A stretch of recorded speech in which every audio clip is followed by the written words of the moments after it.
Greetings everyone, I want to create this how-to video on how to create this hunter kit. First you want to start off with a box, take off the sticker, you can sand it down to get it ready. Choose your favorite stain, mine personally is like a nice dark red tone. Stir up the stain, don't shake it, and then brush it on. It doesn't really matter what kind of brush, you can use even a foam brush. And then once you've brushed some of it on, then you can just wipe it off. Do it in sections, so don't do the entire thing one step at a time. Then you can go on ahead and do the insides. You don't need to do the back of the insides, but just the sides. To create the holster part, I use an elastic band. I just cut it to the size I feel like I would like it to be, and then I mark the width of it on the back, where I basically want it to be. Poke 3 holes in the back.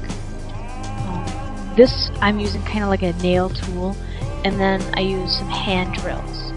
You can use Dremel drills or some other tools. Then I take brads, and then I puncture them through the weave of the elastic, and they line up really well right up through the holes in the back. So once I have 3 of those across, you just push those right through the holes and then just flatten them out. Surprisingly, this actually holds extremely well, and using the minimum amount of space. To create the front, I pretty much do a similar thing where I take the hole punch and drill holes that I've marked on the front.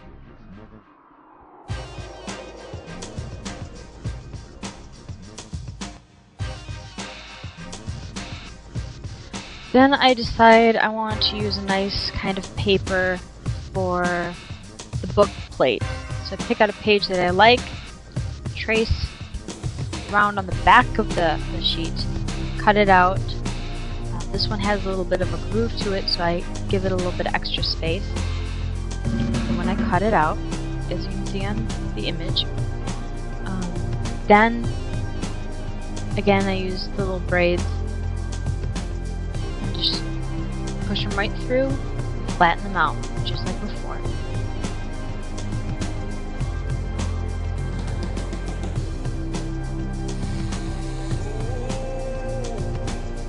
Next, I want to make my stakes, my mini stakes, so I'm actually going to use chopsticks.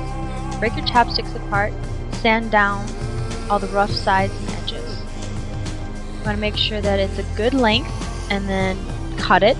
Sometimes you can use a cutting tool, scissors. This one I use bolt cutters. You can also use a saw. Then I sand it down to smooth it out. The top, first make a loop, and then I wrap the cord around the loop that's on the end of the chopstick. This is going to be kind of like a mini hand grip, if you will. After I put as many wraps around it as I want, then I just give myself a little extra length at the very last piece, push the end through the loop that I've made, and then pull on each end as hard as I can to help kind of drag in that the bottom piece right into underneath all the other little wraps that I just made. Then I just trim off the excess string. And there you go.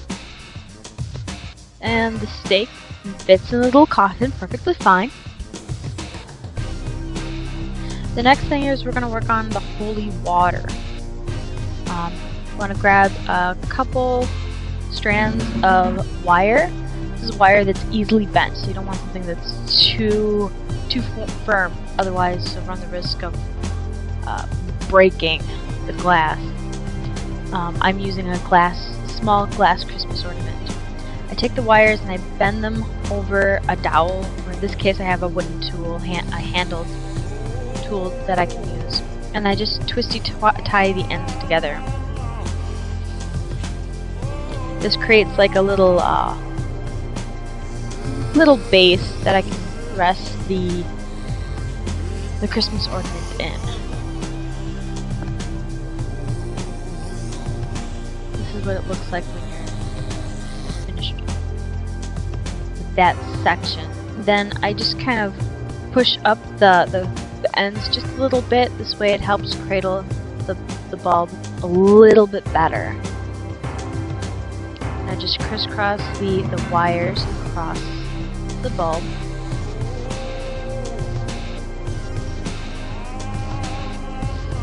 And the ones that were twisted together before are twisted together again, just on the top on the opposite side. You might want to use a little bit longer wire than I did.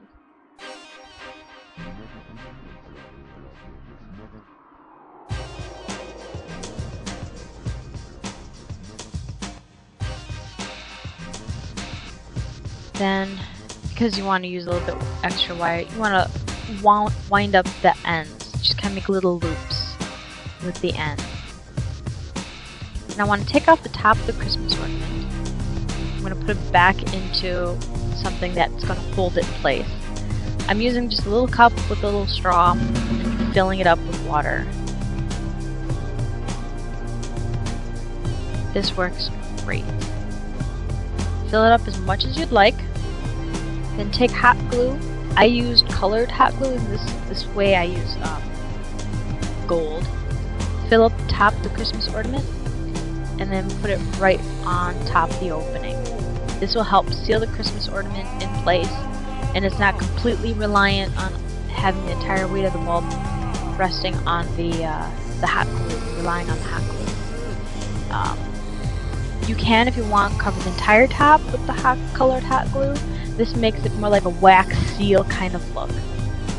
Next, I fill up some more vials with salt, and I use kind of like a little beading scoop to help do that. Make sure that you put the corks on nice and tight. I do the same thing with the garlic.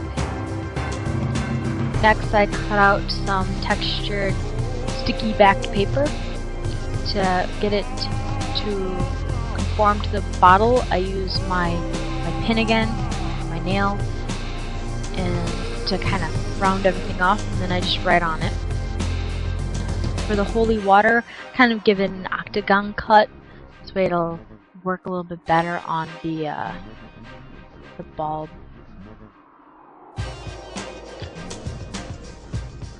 So you fill labels right on the little containers.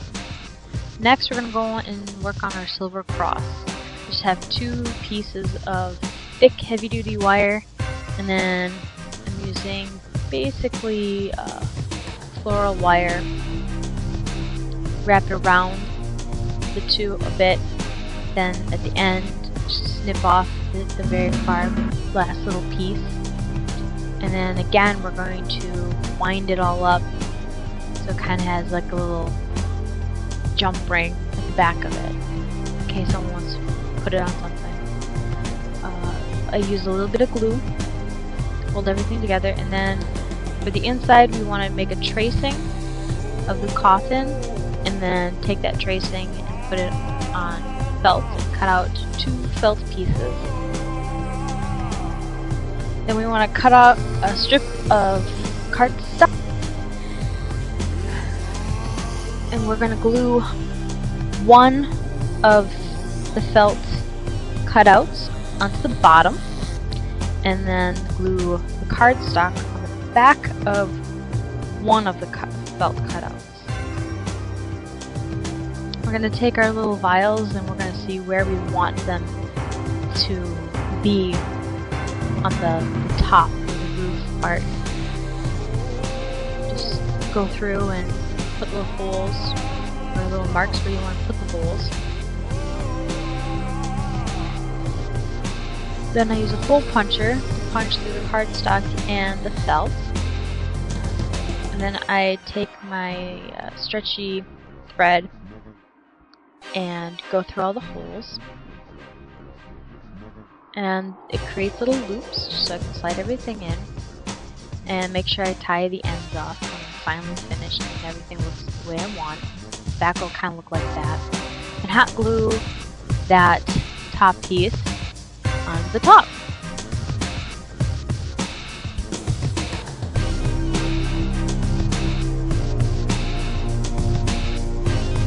Put our little stakes inside the coffin,